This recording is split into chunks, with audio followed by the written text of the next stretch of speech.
So the topic for today's session is recent trends in Industry 4.0.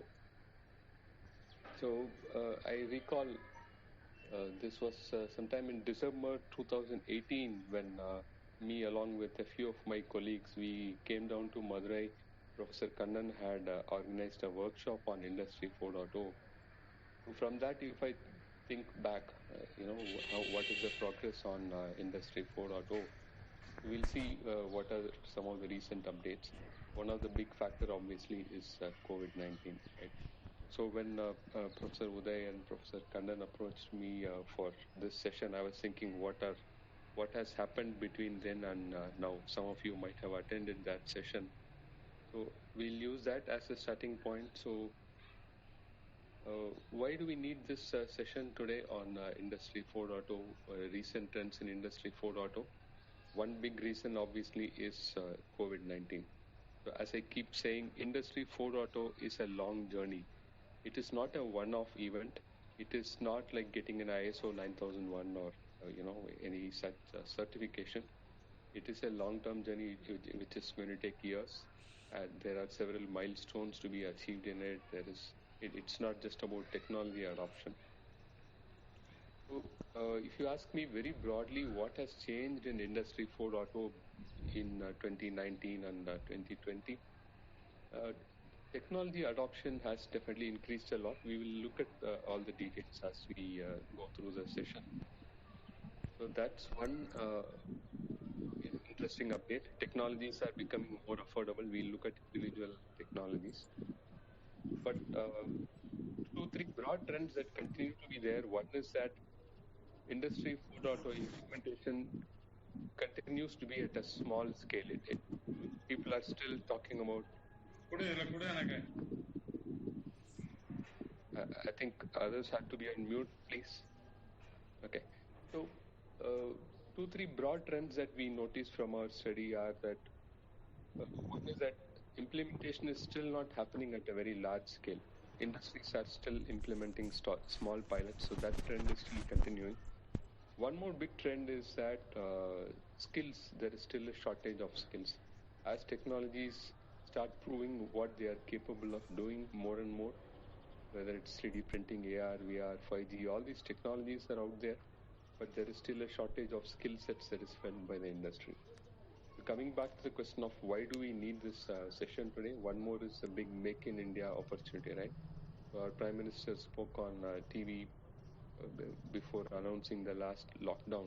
There is a big opportunity for India to pick up whatever business moves out of China.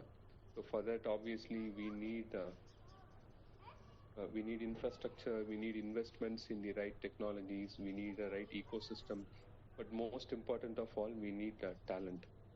So like Professor Kannan said, I've co-authored this book on reskilling, or what we call neo-skilling. So I will talk about that also, on how we can prepare ourselves, because I believe most of you are from the education industry, and even business leaders need to think about how to reskill their employees. So this is the agenda for the session. We'll start with an overview of Industry 4.0. Like I said, this is a continuation, the way I look at it, from the earlier session we did in Madurai. So I will not go too much into the details of Industry 4.0. I'm sure all of you know what it is. So I'll give a basic overview just to make sure all of us are on the same page. And then we will come to the COVID-19 challenge specifically. What are the different scenarios that are possible after the lockdown ends? How can business leaders prepare themselves for a new world? Because all of us know COVID-19 probably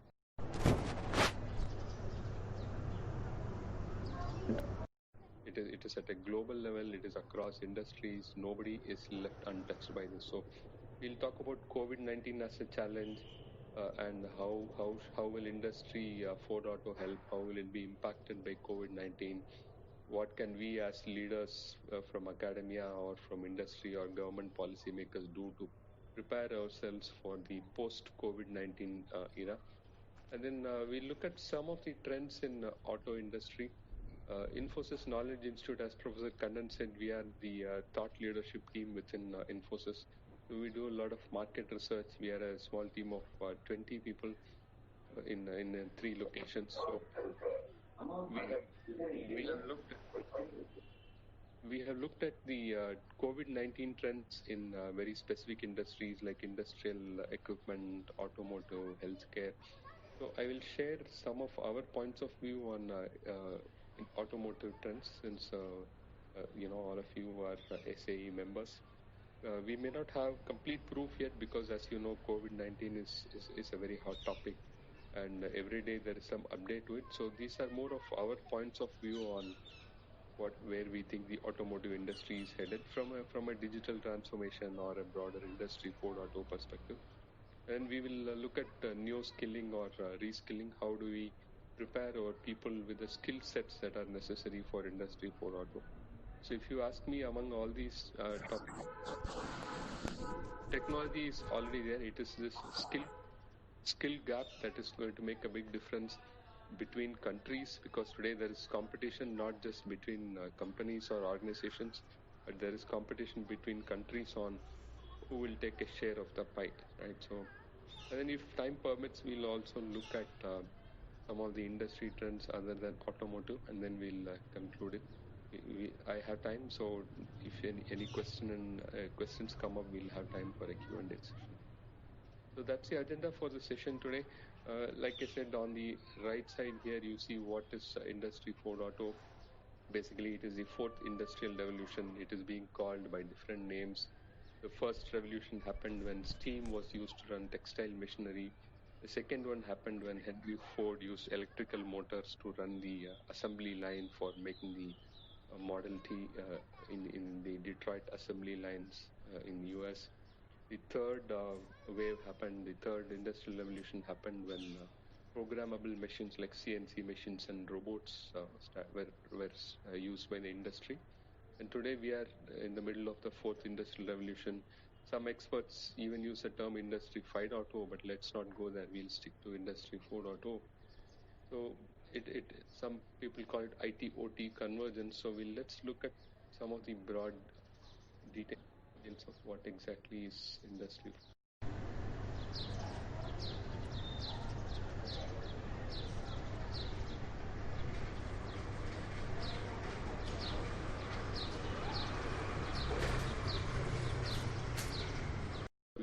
So we don't have the luxury of having a face-to-face interaction. So basically, these are new roles that are coming up.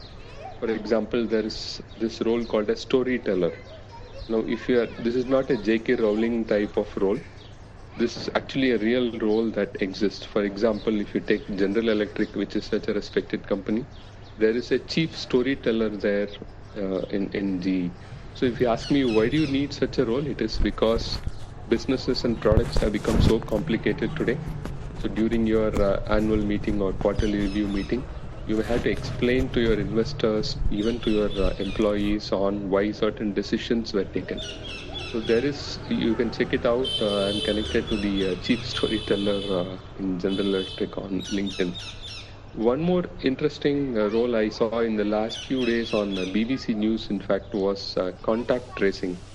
This has become such an important thing, not just to contain the COVID-19 this one, but also from other perspectives, such as ensuring quality of your products. We'll talk more about how there is going to be an increase in our focus on health going forward. So Industry 4.0 will have to take care of health of people also going forward. Some more roles here. There is thought leader, there is data evangelist, some more here that are used in software development roles. Some of those of you who are familiar with the IT industry, who know agile development, will know these are some of the roles that are there. So this is just to give you an idea that it all comes back to talent. So Industry 4.0 technologies are already there. Some of them, like artificial intelligence, have been around for decades. But now it is this skill gap which is preventing them from wide adoption. So what is Industry 4.0? So this term was coined by the German government, so that tells you how important it is. So these are the basic principles. You need interoperability so that things, people, processes can talk to each other irrespective of the brand, irrespective of the protocol. So there is a lot of focus today on interoperable systems. The Industrial Internet Consortium is trying to bring together people like Bosch, Cisco, all of them, so that there are no proprietary protocols, but systems can talk to each other. Then Industry 4.0 talks about information transparency, where digital twins are used to simulate situations. This is a very, very important situation that technology that could help COVID-19. And then you need technical assistance where analytics can be used to take decisions, where interoperability will bring you a lot of data. You need analytics to make sense out of it and take decisions. And then wherever possible, autonomous decisions can be taken without human intervention. That's where artificial intelligence will help you. So these are the technologies. So the thing I like about this definition of Industry 4.0 is that it is very technology agnostic. It does not tell you that you have to use SAP as your ERP or Bluetooth technology, or it doesn't tell you to use any such proprietary technology. It is very technology agnostic. Now, the interesting thing is that the World Economic Forum founder, who was also part of this Industry 4.0 definition, he had already included biology also as one of the principles of Industry 4.0. So that is why we have this call today. COVID-19 needs all of us to rethink the way we work, whichever industry we are in. And biology is very much already included as a part of Industry 4.0. Here we are talking about gene sequencing, editing, but obviously we'll have to bring it down to make it applicable for COVID-19. What are the different strains of virus in different countries, in different regions, in red zone, green zone, what type of treatment should be given. So biology and health are very much part of Industry 4.0 at a 50,000 feet level. So we'll now see how to take it deeper and how to apply it. So, like I said, these are some examples of technologies. We'll look at each one. So Industry 4.0, as I showed you, it talks about very abstract things like interoperability, decision making, transparency, all that. But we have to, in order to implement it, we need to get into specific technologies. So I'll give you an update on where we are on some of these technologies. These are some specific technologies. I think I will talk about overall technologies and then come to that. So Infosys has done a study on Industry 4.0 adoption. Now, more recently, we went into specific technologies. We did this study called Infosys Digital Radar. If you search on Google, I'm sure you will find it. So these are all published reports. So I've taken a few charts from it just to give you an idea. So this digital radar study, we have been doing it for the last 3 years continuously to see what is the incremental improvement in technology adoption. So we surveyed more than 1,000 senior executives from companies which have more than $1 billion revenue. And this is what they reported. So I'll come back to this slide. So this is one interesting finding that came out of the Infosys Digital Radar finding. So going back to Industry 4.0, if you ask me, is it hype or are companies really adopting Industry 4.0? Is it really beneficial to the industry? Like you are all from the industry or academia, you may ask me, is Industry 4.0 really happening? So this chart gives you an idea. We took those 22 technologies and we asked business leaders where are they on adoption of each of those technologies. Based on that, we have segregated the 1,000 or more organizations globally. Most of them are from manufacturing, some are from other industries also, into these 3 buckets. The first bucket is watchers. These companies are still sitting on the fence and thinking about how to invest in Industry 4.0, which technology to start with, what use cases to start with. So they are around 10% of the population or the sample that we study. On the right side, you see the visionaries. Visionaries are the companies which are market leaders. So they have made very good use of Industry 4.0 for business benefit. They are approximately 22% of the study participants. The rest of them are explorers who are stuck in the middle. They are about 70% of the study participants. These are the ones who are still trying small pilots. They are not able to scale up their Industry 4.0 adoption. So this is a bit deeper into it. So broadly, I showed you the 3 types of companies. Now, if you ask me specifically, where are they on each technology? So these are the technologies, basically 4 types of technologies. On the top right, you see foundation, very basic technologies like legacy applications. If you come down on the right bottom, you see mainstay technologies. On the left side, you see customer-facing technologies and forefront technologies. So one interesting observation is that the explorers and watchers are still focused on legacy modernization, those type of very, very basic technologies. They have not yet started using advanced technologies like 5G, augmented reality, artificial intelligence. So usage of technology is going to be a big determinant of how successful a company is going to be. Even if COVID-19 had not happened, as all of you know, we will go into some details of automotive industry. But how well a company uses emerging technologies is going to be a main driver to decide how competitive they are going to be in future. So these are some more specific technologies. If you ask me where is the industry in adopting these technologies, because when we talk about Industry 4.0, we have to anyway come down to specific technologies. So if you look at 5G, again, we did a study here. 5G, as you know, it provides very high-speed connectivity, wireless connectivity. It is very reliable. It reduces latency. So that way, Industry 4.0 is one of the important use cases where 5G can be used. It's not just for voice communication or data transmission, but it can be used for industrial applications like Industry 4.0. So here again, we did a study on what is the state of 5G, what is the road ahead. Infosys did a study. If you see here again, so there are 2 lines here. The dotted line is the supply side of the industry, your telecom players like Airtel, Vodafone, Ericsson, all of them. The dark blue line, the thick line, is on the demand side. These are organizations which are going to use 5G technology.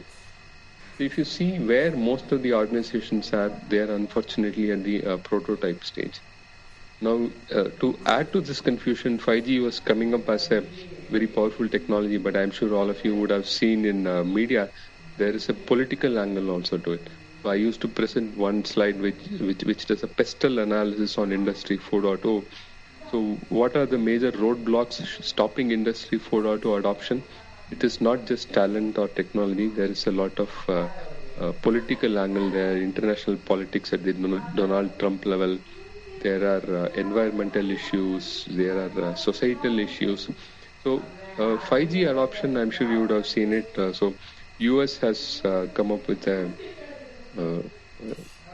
biotechnology stoppages towards China. So Huawei is worried now because they are not going to get their semiconductors from US. And Huawei, who was a leader in 5G technology, is suddenly feeling the impact of the politics behind COVID-19.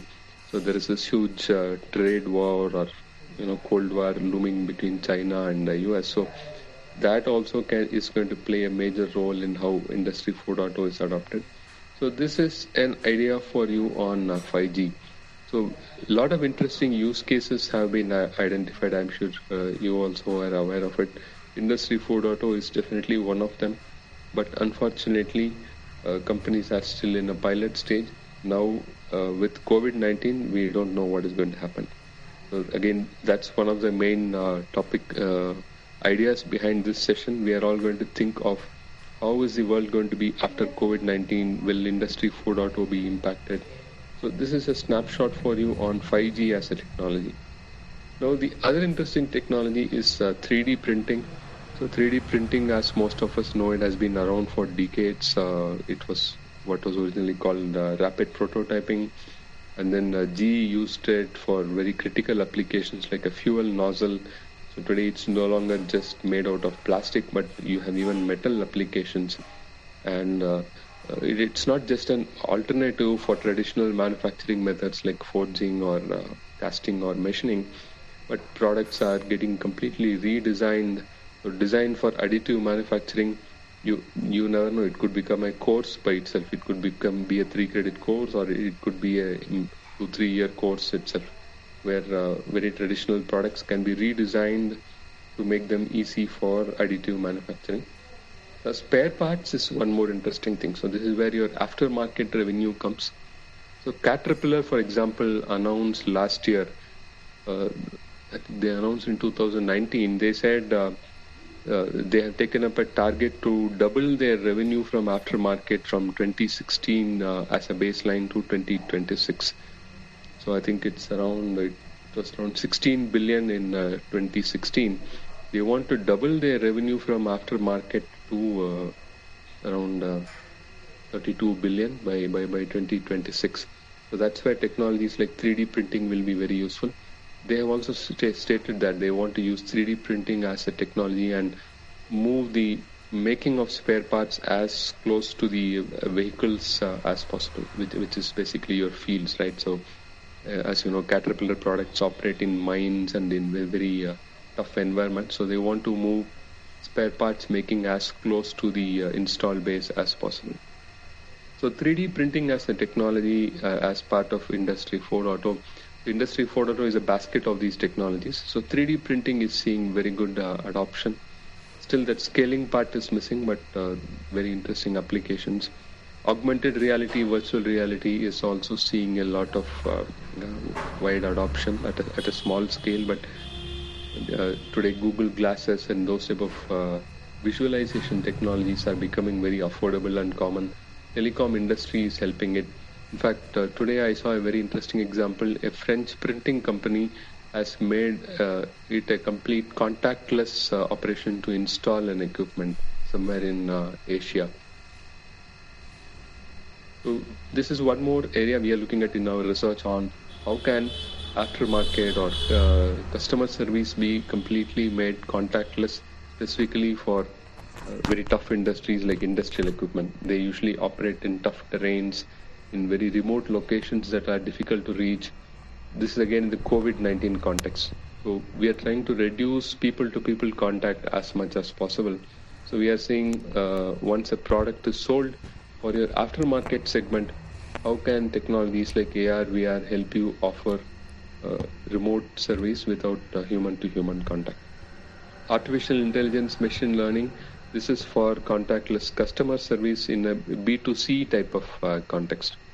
So here one use case we had taken was product recalls in the automotive industry. If you take product recalls are unplanned, so you cannot outsource it. You cannot have enough people to take care of product recalls. Like the airbag issue was a big one in US a few years back. So that's where technology can help you. So your product specifications, you can feed it to a chatbot. It will build a knowledge tree based on the documents that you have. And then once you roll it out live, it can answer, let's say, initially 70 to 80% of questions that your customers have. It can be like it can take care of frequently asked questions, and it will keep learning on its own. So AI ML for contactless customer service is one of the applications. There are many more use cases where it is being successfully used. One more interesting technology that is very COVID-19 specific I saw is this exposure notification API. You can check it out for those of you who have not seen what it is. So this is an API which is made available on both iOS and on Android phones. So very surprisingly, this was one where Sundar Pichai and Tim Cook, or Apple and Google, came together and said we will make these APIs workable on both the operating systems, because these two operating systems, as you know, are like black and white or India, Pakistan. So there is so much of business rivalry, but they have come together to implement what is called this exposure notification API. So earlier we saw how contact tracing is becoming a new job. There are some estimated, said in UK, 25,000 jobs will be opened up for contact tracing. So if you want to get into that business of contact tracing, whichever industry you are in, you could be in healthcare, in manufacturing, in automotive, you may want to implement it for your supply chains. Tomorrow, if one supplier reports sick because of COVID-19, you may want to go back and see what are all the locations that he went to. So exposure notification API, you can use this to build your own applications for contact tracing, whether it is for... Hello? Yep.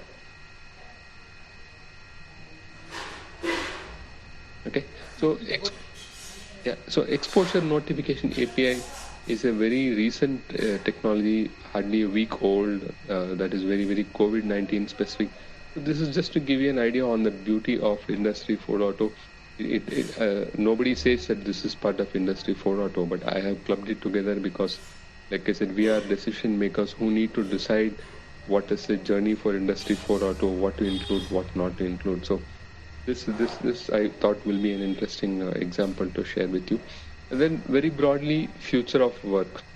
How is work itself going to look like, whether it is factory or future? So these are some more deep dives into specific technologies and what are the interesting use cases they have, what are the challenges they face, how are companies adopting it. So I will now move on. So these two slides are a bit outdated. Basically, what they say is that organizations like PwC ran a survey on what are the challenges in Industry 4.0 implementation. Basically, it came out as people. This slide also talks about the same thing. This was a study done by World Economic Forum. It's a little bit outdated, done in 2018. This specifically for a country like India says that, people is a big challenge for Industry 4.0 adoption.